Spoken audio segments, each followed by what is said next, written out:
y estaban atónitos y maravillados, diciendo: «Mirad, ¿no son galileos todos estos que hablan? ¿Cómo pues les oímos hablar cada uno en nuestro dialecto en el que hemos nacido?». Este versículo muestra que las lenguas habladas fueron dialectos, o sea, un lenguaje conocido. Bienvenidos al estudio Vida de la Biblia con Witness Lee.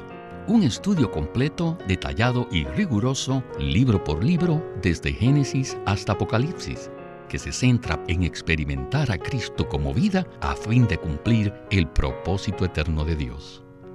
Pueden escuchar gratuitamente todos los programas radiales del Estudio Vida o leer en línea los libros del Estudio Vida en nuestra página de internet radiolsm.com. Una vez más, radiolsm.com.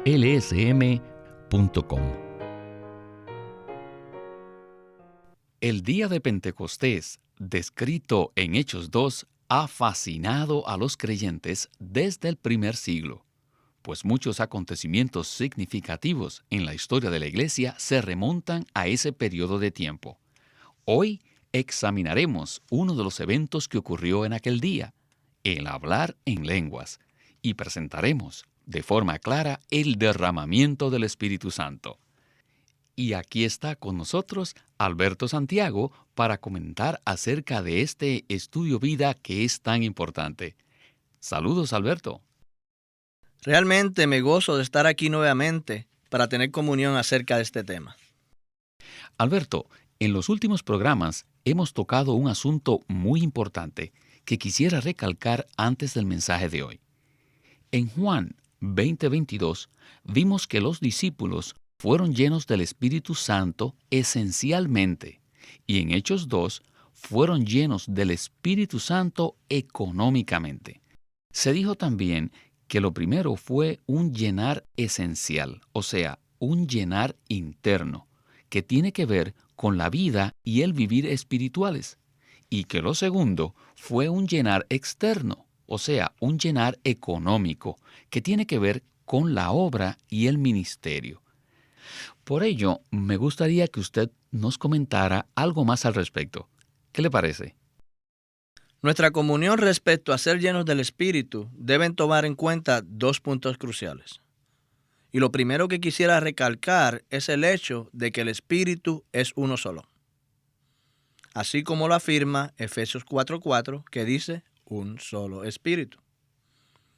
Y el otro punto crucial que quisiera recalcar es que debemos prestar atención a toda la enseñanza del Nuevo Testamento con respecto al derramamiento del Espíritu.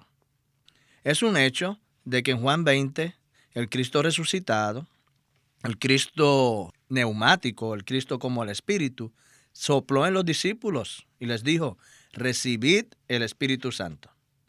Esto se refiere al aspecto esencial del Espíritu, y en el contexto de todo el Evangelio de Juan, esto equivale a recibir al Espíritu de vida en nosotros, es decir, dentro de nosotros, para nacer de Dios, a fin de que tengamos su vida y su naturaleza. Esta experiencia de ser llenos esencialmente del Espíritu de vida equivale a nuestro beber y nuestro respirar espirituales, los cuales son para vida, para tener nuestra existencia espiritual. Sin embargo, las Escrituras también nos revelan que podemos experimentar otro aspecto de este único Espíritu, lo cual es el ser llenos económicamente del Espíritu.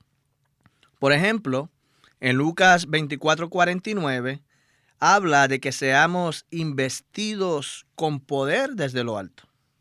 En el aspecto económico, el Espíritu es como un vestido, es un uniforme, no dentro de nosotros, sino sobre nosotros.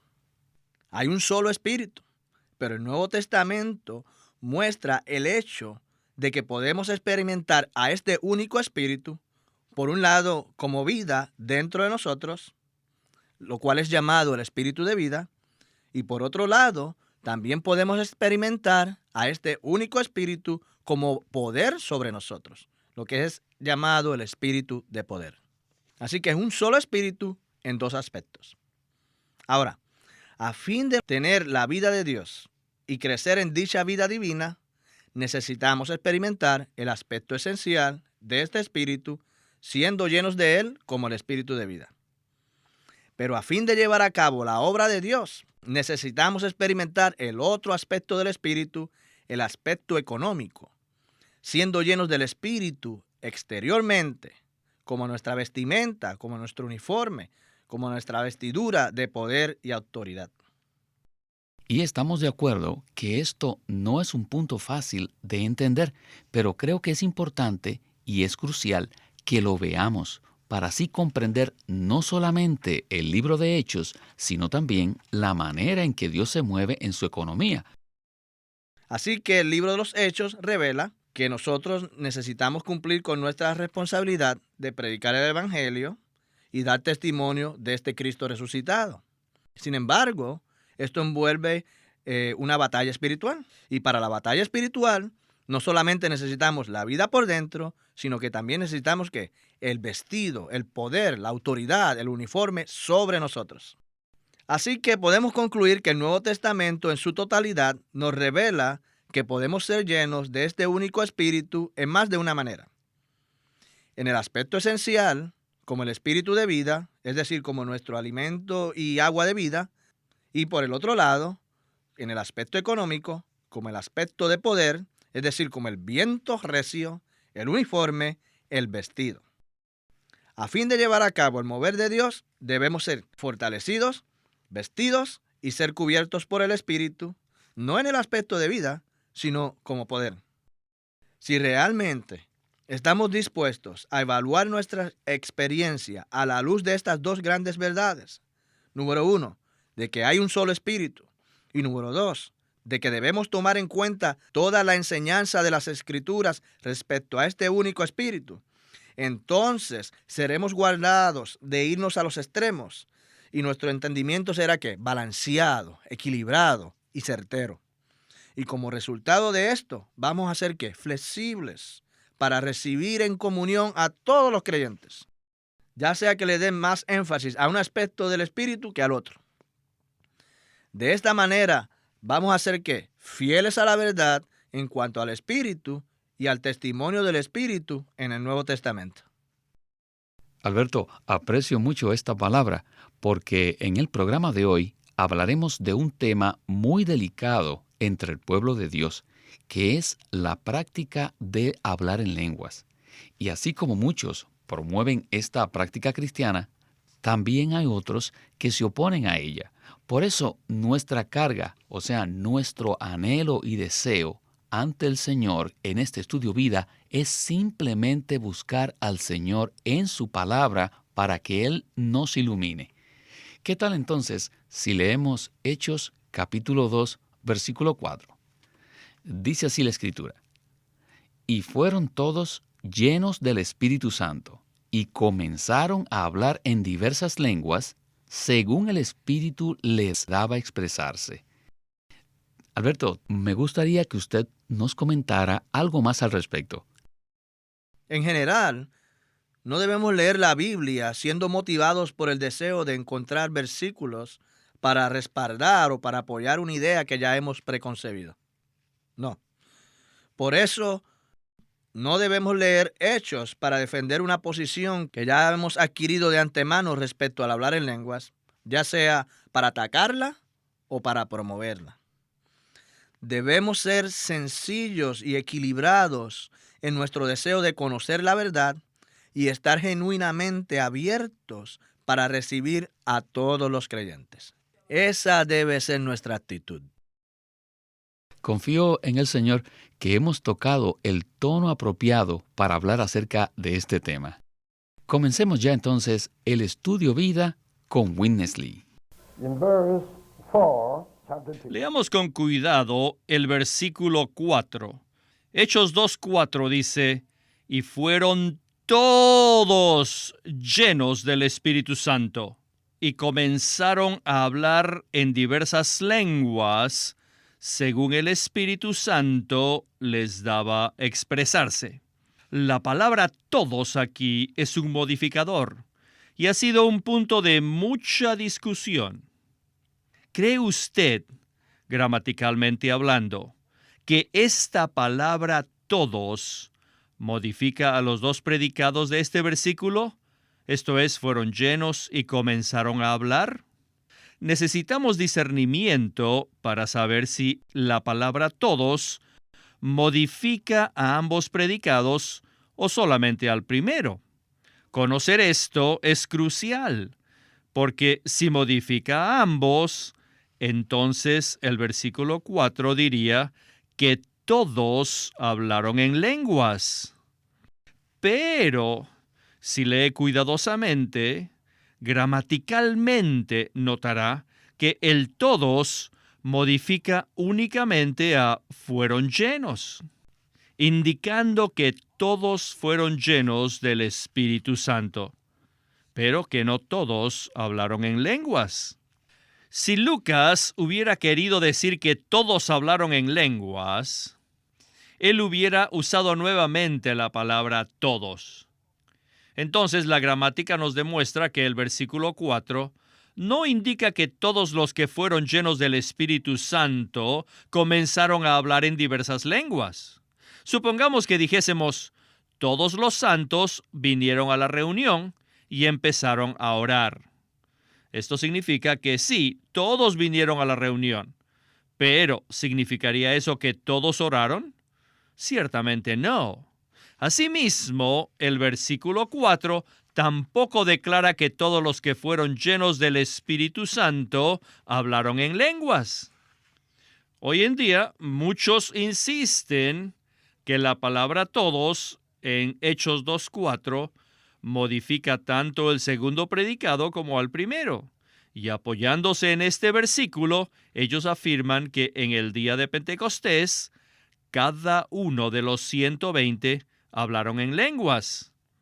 No obstante, después de haber estudiado mucho este versículo, estoy seguro que la palabra todos no modifica al segundo predicado. Solo indica que todos y cada uno de los 120 fueron llenos del Espíritu Santo, pero no significa que todos hablaron en lenguas. Alberto, en 1 Corintios 14, el apóstol Pablo reveló que aunque hablaba en lenguas, no insistía en esa práctica ni tampoco la prohibía. Esa actitud está implícita en el mensaje de hoy, ya que este tema suscita fuertes opiniones en los creyentes. Me gustaría, pues, preguntarle, ¿cuál debe ser nuestra actitud para evitar la división en el cuerpo de Cristo? En Hechos 2:4, según la estructura gramatical de ese versículo, el énfasis está en ser llenos del Espíritu Santo y no en que todos hablaron en lenguas. No se debe recalcar el hablar en lenguas. Más bien, debemos recalcar el hecho de que todos fueron llenos del Espíritu Santo. Lo que se requiere en nuestra experiencia es que seamos llenos del Espíritu Santo. Y esto no es algo insignificante. Porque en 1 Corintios 12:13, Pablo dijo que a todos se nos dio a beber de un mismo espíritu. Y también él dijo que en un solo espíritu fuimos todos bautizados en un solo cuerpo. Pero no dijo que todos hablamos en lenguas. Así que ni los que promueven el hablar en lenguas, ni aquellos que lo critican, le dan al blanco de la enseñanza neotestamentaria respecto al espíritu y al cuerpo. La meta de Dios en su economía es obtener la expresión corporativa de Cristo. Por lo tanto, muchos creyentes deben llegar a ser uno en la unidad del Espíritu y ser llenos del Espíritu para que experimenten en realidad el cuerpo orgánico de Cristo. Y al igual que Pablo, siempre debemos prestar atención a la unidad del Espíritu y a la unidad del cuerpo.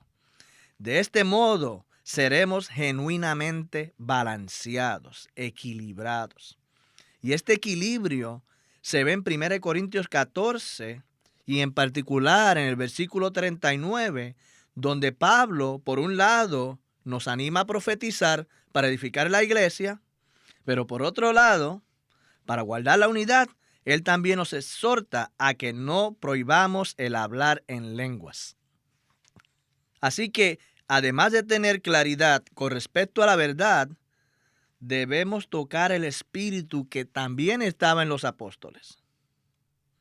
Al escribir acerca de este tema, el espíritu de ellos está muy profundamente cargado por la economía de Dios, por la edificación del cuerpo de Cristo. Si percibimos este espíritu y entendemos lo que el Nuevo Testamento presenta acerca del hablar en lenguas a la luz del cuerpo de Cristo, evitaremos la división. Pues no insistiremos en esta práctica, ni tampoco nos opondremos a ella, sino que daremos énfasis a lo que Dios mismo le da énfasis por medio de los apóstoles, que es la unidad del Espíritu, la unidad del cuerpo de Cristo, con miras a que se obtenga la expresión corporativa del Dios triuno en Cristo. Muy bien. Continuamos entonces con nuestro estudio vida de hoy. Así que los 120 comenzaron a hablar en lenguas. La palabra lenguas en griego significa dialecto. Y dialecto es un anglicismo de la palabra dialectos en griego, que denota cierto lenguaje humano. Entonces, hablar en lenguas es hablar en una lengua conocida. En el versículo 7, los discípulos eran galileos. Sin embargo, hablaron los dialectos extranjeros de los que habían venido de diversas partes del mundo. Esto indica que el hablar en lenguas es un idioma comprensible. Y no se trata de emitir voces o sonidos extraños. Los que propagan hablar en lenguas insisten en que no es necesario que las lenguas sean un idioma humano comprensible. Ellos alegan que para hablar en lenguas solo basta con emitir sonidos sin sentido, que la gente no puede entender. Por ejemplo, cuando los mexicanos hablan el hablan con acento mexicano. Y cuando los chinos hablan el hablan con acento chino. ¿Creen ustedes que los discípulos, el día de Pentecostés, solamente emitieron sonidos con acentos galileos? Entonces, ¿qué dicen del versículo 4? ¿No creen que las lenguas que los 120 galileos hablaron fueron un milagro del Espíritu Santo y que fueron hechas en un idioma comprensible y no fueron sonidos con acento galileo?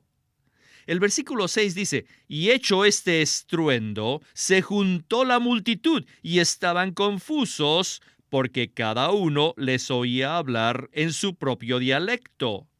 Este versículo expresa claramente que las lenguas habladas en el versículo 4 se refieren a dialectos. Y el versículo 7 y 8 continúa, y estaban atónitos y maravillados, diciendo, mirad, ¿no son galileos todos estos que hablan? ¿Cómo pues les oímos hablar cada uno en nuestro dialecto en el que hemos nacido? También este versículo, así como el 6, muestra que las lenguas habladas en el versículo 4 fueron dialectos, o sea, un lenguaje conocido. Y el versículo 11 dice, les oímos hablar en nuestras lenguas. En este sentido, las lenguas y los dialectos son sinónimos, que se usan de modo intercambiable en este relato de la palabra santa, para mostrarnos una evidencia clara de que hablar en lenguas no consistía en emitir sonidos con la voz, sino más bien hablar en un dialecto o un idioma conocido. Las lenguas que hablaron los discípulos en los versículos 4 y 11 son llamados dialectos en los versículos 6 y 8. En estos versículos, lenguas y dialectos son sinónimos usados de manera intercambiable.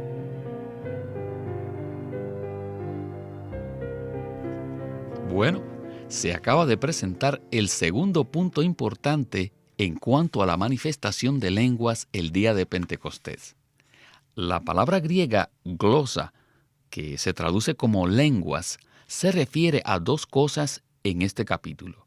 Primero, al órgano del que habla, lo cual lo vemos en el versículo 3, y luego a dialectos, en los versículos 4 y 11.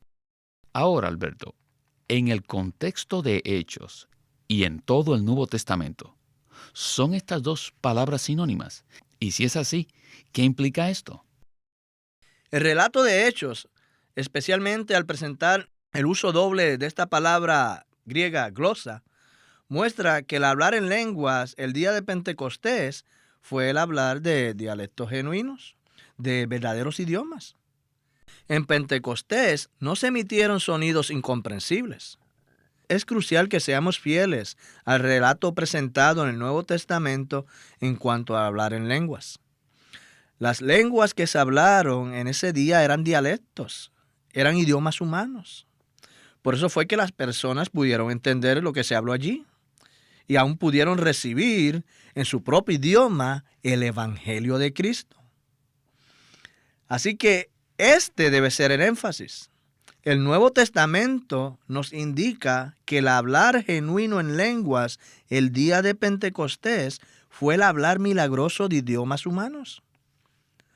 Les animo a que lean otra vez el libro de Hechos de una manera detallada y reconocerán que este fue un milagro, que estas personas hablaron un idioma que nunca habían estudiado y que no conocían, y que los oyentes escucharon un mensaje coherente del Evangelio en su propio idioma.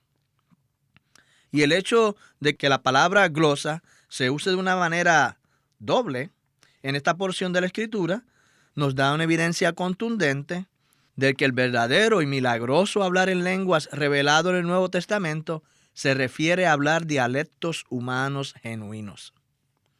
Queridos hermanos y hermanas, demos cabida a la palabra de la verdad y al espíritu de la realidad. Lo que estamos presentando en esta comunión hoy no es una enseñanza legal y estricta a favor de hablar en lenguas o en contra de esta práctica. No. Solo rogamos a nuestros radioescuchas a ser fieles a las Escrituras, a no insistir en algo que la palabra no insiste, ni en prohibir algo que la palabra no prohíbe. Y finalmente, a que no perdamos nuestro enfoque en la economía de Dios. Creo firmemente que el mensaje es claro y que la enseñanza es clara. Pero lo que está en mi corazón es que toquemos este tema con un espíritu de amor, con un espíritu de edificación, con una mente sobria y justa y un entendimiento claro. No debemos promover la práctica de hablar en lenguas, ni tampoco prohibirla, sino que debemos centrarnos en edificar el cuerpo de Cristo para satisfacer el deseo del corazón de Dios. Que el Señor tenga misericordia de nosotros. Muchísimas gracias, Alberto. Estos comentarios han sido de mucha ayuda para todos nosotros y nuestros radioescuchas. Gracias por invitarme. Fue un placer estar aquí nuevamente.